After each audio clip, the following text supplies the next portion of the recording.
আপনি যদি কখনো কোনো কুকুরকে খাবার দিয়ে থাকেন তাহলে এই ভিডিওটি সম্পূর্ণ মনোযোগের সাথে দেখুন।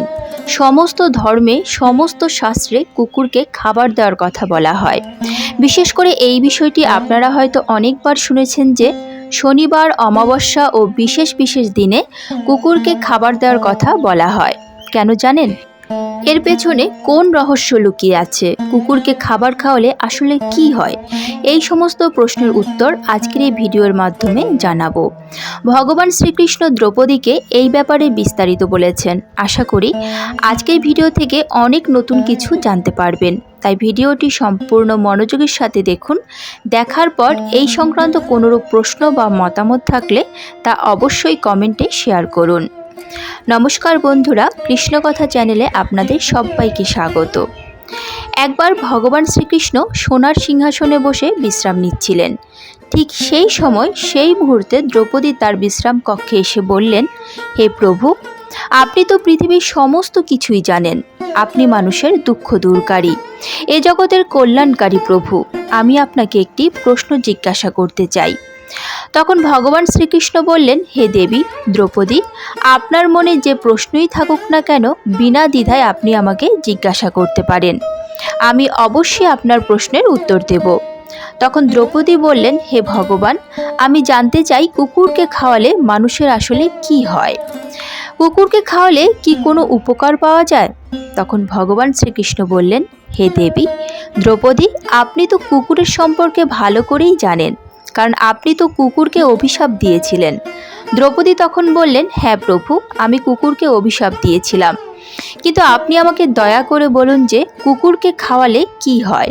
মানুষের কি কোনো উপকার হয়? তখন ভগবান শ্রীকৃষ্ণ বললেন, হে দেবী দ্রৌপদী, যদি কুকুরকে এক টুকরো রুটি বা অন্য যে কোনো প্রকার খাবার খাওয়ানো হয়, একজন ব্যক্তির 8টি উপকার হয়। যেসব ব্যক্তি এই উপকারের কথা জানেন তার জীবন ধন্য হয়ে যায়, তার জীবনে দুঃখ কষ্ট আসে না। যে ব্যক্তি প্রতিদিন কুকুরকে এক টুকরো খাবার খাওয়ায় সে অবশ্যই এই 8টি সুবিধা পায় এবং সে সারা জীবন সুখী থাকে এবং মৃত্যুর পরেও সে মোক্ষ লাভ করে। ভগবান শ্রীকৃষ্ণ তখন একটি গল্প বললেন দ্রৌপদীকে। বললেন, একসময় একটি গ্রামে একটি খুবই ক্ষুধার্ত কালো কুকুর বাস করত। একদিন সে গ্রামের প্রতিটি বাড়িতে গেল, কিন্তু কেউ তাকে এক টুকরো রুটিও দিল না। খিদের জ্বালায় সে এদিক ওদিকে ঘুরে বেড়াতে লাগলো। এরূপ ঘোরাঘুরি করতে করতে সে নদীর তীরে এক ব্রাহ্মণের আশ্রমে গিয়ে পৌঁছালো। ব্রাহ্মণকে দেখে কুকুরটি প্রার্থনা করলো, হে ব্রাহ্মণদেব, আমি মনে করি আপনি মহাজ্ঞানী এবং ধার্মিক। আমি ক্ষুধা এবং তৃষ্ণায় খুব কষ্ট পাচ্ছি। দয়া করে আপনি আমাকে এক টুকরো রুটি দিন, যাতে আমি আমার ক্ষুধা নিবারণ করতে পারি। তখন ব্রাহ্মণ বললেন, গ্রামের কেউ কি তোমাকে এক টুকরো রুটিও দেয়নি, যা খেয়ে তুমি তোমার ক্ষুধা মেটাতে পারো? তখন কুকুরটি বলল, হে ব্রাহ্মণদেব, আমি আপনাকে কি বলবো, আপনি আমার কথা বিশ্বাস করবেন না।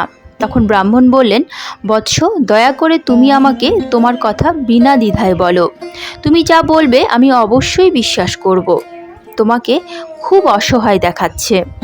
তখন কুকুরটি ব্রাহ্মণকে বলল, হে বিশ্ববাসী, আমাদের প্রতি দয়া করুন। আমাদের ঘর নেই, আমরা রোজগার করে খেতে জানি না, জামা কাপড় পরতে জানি না, তাই শীত গ্রীষ্ম বৃষ্টিতে আমরা এভাবেই ঘুরে বেড়াই। আমরা পড়তে লিখতে জানি না। এটাই আমাদের দুর্ভাগ্য যে আমরা আপনাদের মতো কথাও বলতে পারি না, কিন্তু আপনাদের মতো আমরাও ক্ষুধার্ত বোধ করি এবং আঘাত পেলে আমরাও আপনাদের মতো কাঁদতে জানি।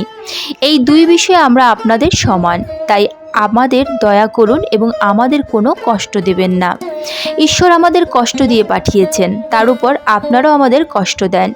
আমরা জন্মের পর দেখি আমাদের মা আমাদেরকে বুকের মধ্যে জড়িয়ে রেখে ছায়ার মধ্যে শুয়েছিল। আমরা 4 ভাই ছিলাম, বাকি 3 ভাই ছিল সাদা, আমি একমাত্র কালো রঙের ছিলাম। সবচেয়ে ছোট হয় আমি খুব দুর্বল ছিলাম। যখনই প্রয়োজন হতো আমাদের মা আমাদের কাছে আসতো, কারণ তাকে নিজের খাবারের ব্যবস্থা করতে হতো। সে যদি খাবার না খায় তাহলে সে আমাদের দুধ দেবে কি করে? আমাদের দুঃখী মা সর্বত্র আমাদের খাবারের জন্য দৌড়াতো। আমার মা গ্রাম রক্ষায় সারা রাত জেগে থাকতো, অচেনা কেউ যেন গ্রামের ভেতরে প্রবেশ না করে সেদিকে খেয়াল রাখত। আমাদের মায়ের ভয়ে অন্য গ্রামের কুকুরও এই গ্রামে আসতো না। কৃষকদের ক্ষেতে ঘোড়া পর্যন্ত ফসল খেতে এলে আমাদের মা তাকেও তাড়াতো। গ্রামবাসীদের জন্য এত কিছু করার পরেও কোনো মানুষ আমাদের মাকে খাবার দিত না, তাই বাধ্য হয়ে খাবার ছিনিয়ে নিত। আমার মা একদিন খুব ক্ষুধার্ত ছিল, খিদে তার পেটে আগুন জ্বলছিল। সেদিন গ্রামে এক শেঠের বাড়িতে ভোজ চলছিল এবং লুচি তৈরি হচ্ছিল। শেঠের বাড়িতে অনেক অতিথি এসেছিল। আমার মা খাবারের সন্ধানে সেখানে যায়, কিন্তু লোকে তাকে দূর দূর করে তাড়িয়ে দেয়। কেউ তার প্রতি একটু দয়া অনুভব করেনি যে এই অসহায় কুকুরটিকে এক টুকরো খাবার খেতে দিই। আমার মা শুধু দাঁড়িয়ে দাঁড়িয়ে লোকেদের খাবার খাওয়া দেখছিল। এমন সময় পরিবেশনকারী লোকটি কিছু কাজের জন্য ভেতরে গেলে আমার মা চুপি চুপি সেখান থেকে একটি লুচি নিয়ে পালিয়ে যাওয়ার চেষ্টা করে। তখন একজন চিৎকার করে আমার মাকে মারে। সেখান থেকে লোকজন লাঠি নিয়ে মাকে ঘিরে ফেলে। মা ভয় পেয়ে যায়, কারণ সবাই লাঠি হাতে নিয়ে দাঁড়িয়ে আছে। মা সেখান থেকে বের হওয়ার চেষ্টা করছিল, কিন্তু তার আগে লোকজন তাকে লাঠি নিয়ে মারতে শুরু করে। আমার মা সেখান থেকে কোনো মতে পালিয়ে যেতে সক্ষম হয়। আমার মা চলে আসার পর যারা সেখানে ভোজন করছিল তারা সবাই খাবার ছেড়ে দিয়ে বলল, কুকুরের স্পর্শের কারণে খাবার নষ্ট হয়ে গেছে, আমরা এই খাবার খাবো না। শেঠের বাড়ির সবাই একে অপরের সাথে আলোচনা করলো, খাবার নষ্ট হয়ে গিয়েছে, এখন কি করা যায়। বেচারা শেঠ ফুপিয়ে ফুপিয়ে কাঁদতে লাগলো। আর কেউ কেউ বলতে লাগলো, ভাই, সব খাবার কিভাবে নষ্ট হয়ে গেল? কুকুর তো একটি পাত্রে মুখ দিয়েছিল। অনেক মানুষ ঘরে কুকুর পালন করে, সেই কুকুরটি তাদের ঘরে ঘুমায় এবং খায়, এতে তো খারাপ কিছু নেই। কিন্তু তাদের মধ্যে কেউ কেউ বড় বাড়ির লোক ছিল এবং তারা একজনকেও খেতে দেয়নি।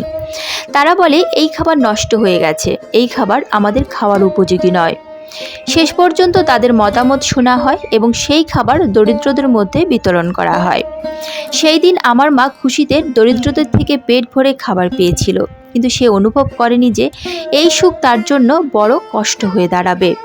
খাবার খেয়ে সে আরামে যখন শুয়েছিল, তখন শেঠ তার কাছে লাঠি নিয়ে আসে। তাকে মারধর করতে লাগলো। সে পালানোর সুযোগ না পেয়ে লাঠির আঘাতে জোরে জোরে চিৎকার করতে থাকে। মায়ের চিৎকার শুনে পাথরও গলে যেত, কিন্তু সেই শেঠের হৃদয়ে কোনো দয়া হলো না এবং সে তাকে প্রচণ্ডভাবে প্রহার করতে লাগলো। মায়ের যন্ত্রণা আর্তনাদ গোটা গ্রামে শোনা গেল, কিন্তু কেউ এগিয়ে এলো না তাকে বাঁচাতে। অবশ্যই সেই শেঠের লাঠির আঘাতে আমার মায়ের মৃত্যু হলো। ক্ষুধার কারণে মানুষের বুদ্ধিও নষ্ট হয়ে যায়, আর আমরা তো পশু। মায়ের মৃত্যুর পর আমরা 4 ভাই খুব অসহায় হয়ে পড়ি। ক্ষুধা, তৃষ্ণা ও শীতের কষ্ট সহ্য করতে না পেরে আমার 2 ভাইও মারা যায়। আমরা 2 ভাই কোনো মতে বেঁচে যাই। আমরা বুঝলাম মানুষ কতটা স্বার্থপর। আমরা যতই তাদের সেবা করি না কেন, তারা আমাদের কষ্ট বোঝে না। কুকুরটি আরও বলে যে, হে ব্রাহ্মণ, আমাদের দুর্বলতা এই যে আমরা সেই স্বার্থপর লোকেদের নিয়ন্ত্রণে থাকতে চাই, যারা আমাদের কষ্ট দেয় এবং আমাদের খাবার দেয় না। তারা জানে না যে আমরা তাদের জন্য কতটা উপকারী। এরপর ভগবান শ্রীকৃষ্ণ বললেন, হে দেবী দ্রৌপদী, যদি কেউ কুকুরকে খাবার খাওয়ানোর উপকারিতা জানে, তাহলে সে তার জীবনের অনেক ক্ষতি এড়াতে জানে।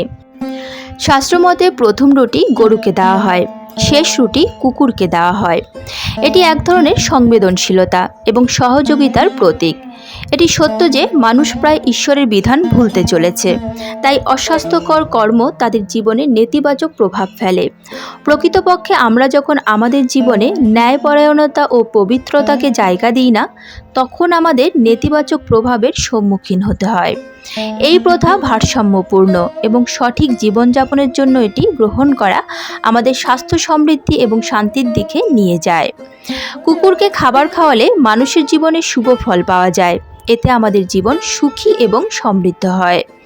ভগবান শ্রীকৃষ্ণ এরপর বললেন, হে দেবী, কুকুরকে খাবার দেওয়ার প্রথম উপকারিতা হলো এতে শনি গ্রহের নেতিবাচক প্রভাব এড়ানো যায়।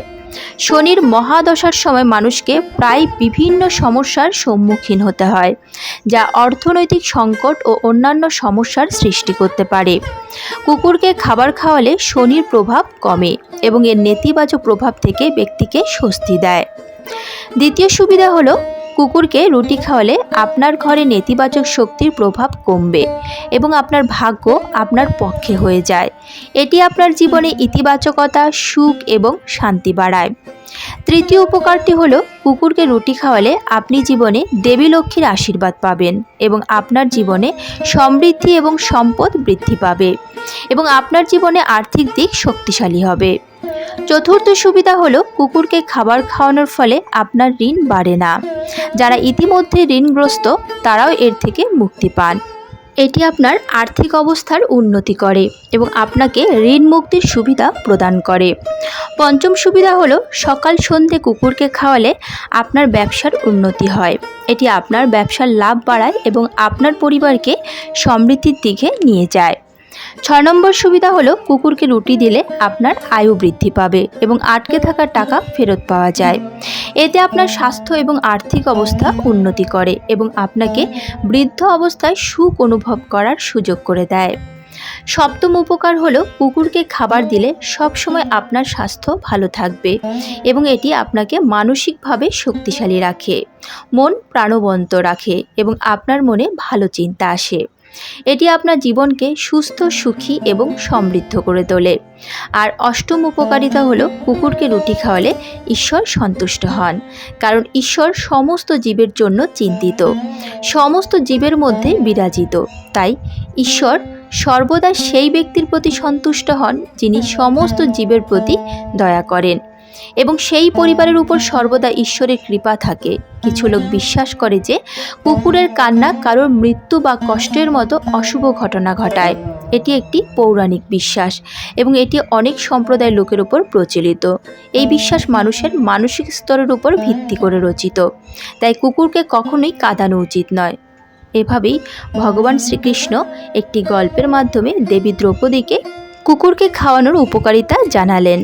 তাই শুধু কুকুর নয়, কোনো অভুক্ত পশুকে, কোনো অসহায় মানুষকে আপনার সাধ্য এবং সামর্থ্য মতো সাহায্য করুন, কারণ কথাই বলে জীবে প্রেম করে যেইজন সেইজন সেবিছে ঈশ্বর। আশা করি আজকের ভিডিওটি আপনাদের ভালো লেগেছে। যদি ভালো লেগে থাকে তাহলে অবশ্যই একটি লাইক করবেন। যদি রাধা মাধবের পরম ভক্ত হন তাহলে কমেন্টে রাধা মাধবের জয়গান করতে ভুলবেন না যেন। প্রিয়জনদের সঙ্গে শেয়ার করবেন যাতে তারাও উপকৃত হতে পারে। এ ধরনের বিভিন্ন ধর্মীয় ভিডিও পেতে এবং নিয়মিত গীতাপাঠ শুনতে চ্যানেলটিকে অবশ্যই সাবস্ক্রাইব করবেন। আজ তাহলে এই পর্যন্তই, দেখা হচ্ছে পরবর্তী ভিডিওতে। ভালো থাকবেন, সুস্থ থাকবেন। জয় শ্রীকৃষ্ণ, রাধে রাধে।